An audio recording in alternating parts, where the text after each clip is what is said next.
Welcome to our latest Wandering Walks of Wonder Walking tour. Today we're headed to Wamego, Kansas. Wamego is a small town of about 4,000 people in central Kansas that really associates itself with the Wizard of Oz. In fact, there is a fantastic Wizard of Oz museum that we'll walk by in a little bit, but also I'll put a link in the description that will give you a full tour of that museum. Wamego, Kansas was founded in the mid 1800s, with its early growth spurred by the arrival of the Union Pacific Railroad in 1866. Named after a Potawatomi Native American chief, Wamego began as a small agricultural and railroad community along the Kansas River in Potawatomi County. The town quickly became a hub for local farmers to ship crops and livestock. Its rich farmland supported wheat, corn, and the livestock industries, while the river and railroad enabled steady commerce throughout the region. In the 20th century, Wamego expanded with schools, businesses, and civic institutions and became a center of culture and community in the region. Today, it's known for its charming small-town atmosphere, historic Dutch mill that we'll see here in just a bit, and unique attractions like I mentioned, including the Oz Museum that celebrates the legacy of the Wizard of Oz. Wamego continues to honor its pioneer roots while offering a really vibrant community with experiences here in the heart of the Kansas Flint Hills.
This old Dutch mill stands as a testament to Wamego's pride and history. This century-old landmark has not only graced Kansas with its beauty, but also has preserved a rich heritage dating back to 1879. It all began when John Chernoff, a young Dutch immigrant, observed the laborious manual grinding of wheat and corn by Kansas farmers. Determined to innovate, Chernoff meticulously crafted each mechanical part of the windmill on his farm, which was originally located about 12 miles north of here. From forging iron parts on his homemade forge to sourcing the main drive shaft from Leavenworth, Kansas, every detail bore his mark of craftsmanship. After years of standing idle, the mill found new life when it was acquired when the windmill was acquired on the farm and repurposed for storage use, but eventually moved here to Wamego City Park in 1924.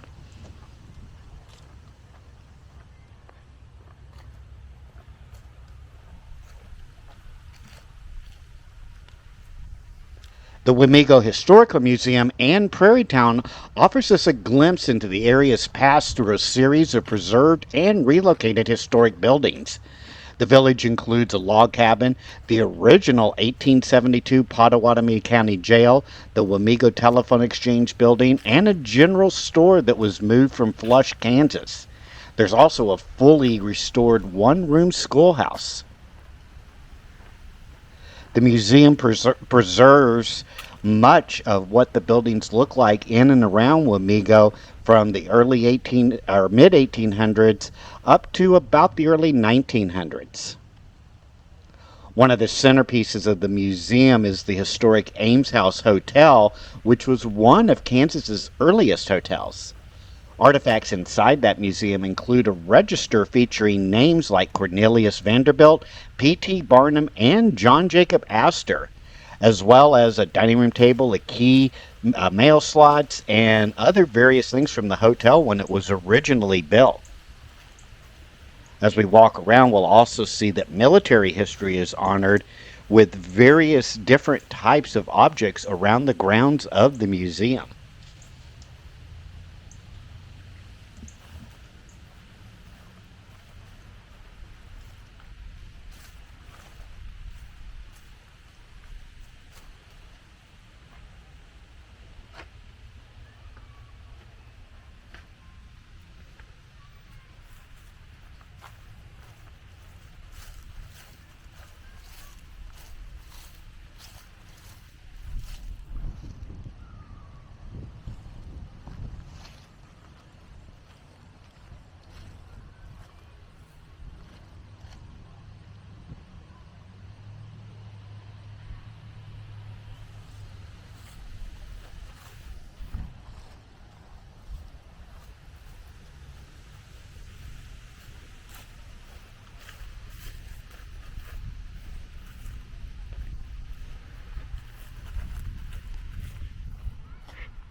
Our tour now takes us through the downtown area of Wamego. Most of these buildings are original and many of them date back to the late 1800s and early 1900s. It's a quaint old town that has been lovingly preserved over time and just a fun place to walk.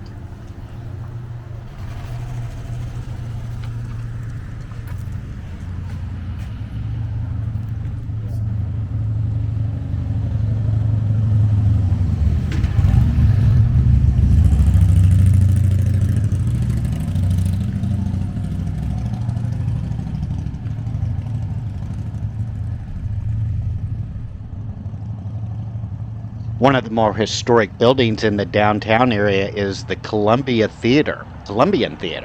It was built in 1893 by Wamego banker J.C. Rogers.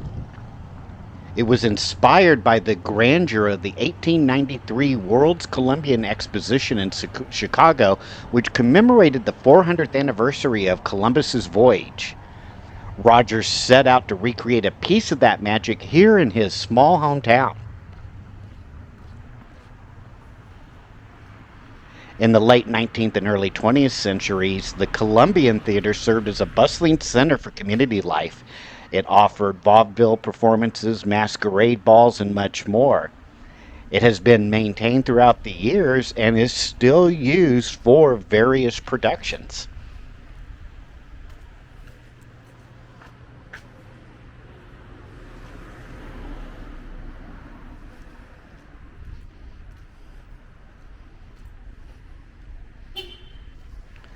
One of the highlights of the downtown area in Wamego is the Oz Museum. As I mentioned earlier, I'll put a link in the description that gives you a full tour of that museum. But the Oz Museum itself, it's a captivating destination for any fan of the Wizard of Oz. It provides an immersive journey through over a century of Oz history. The museum houses more than 2,000 artifacts, including some rare memorabilia from L. Frank Baum's original books. It also shows the iconic 1939 MGM film inside and various other artifacts from other movies related to The Wizard of Oz, including Wicked and The Wiz. The museum itself was established in 2004 and is part of an extensive collection that was enhanced by various people, including the contribution from Friar John Paul Catero, whose artifacts are on permanent loan inside that museum.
I hope you've enjoyed this Wandering Walks of Wonder adventure here in downtown Wamego, Kansas. Make sure to hit that like and subscribe button, and also make sure to go down in the description to click on the link to see a full tour of the Oz Museum. Take care now. Bye bye.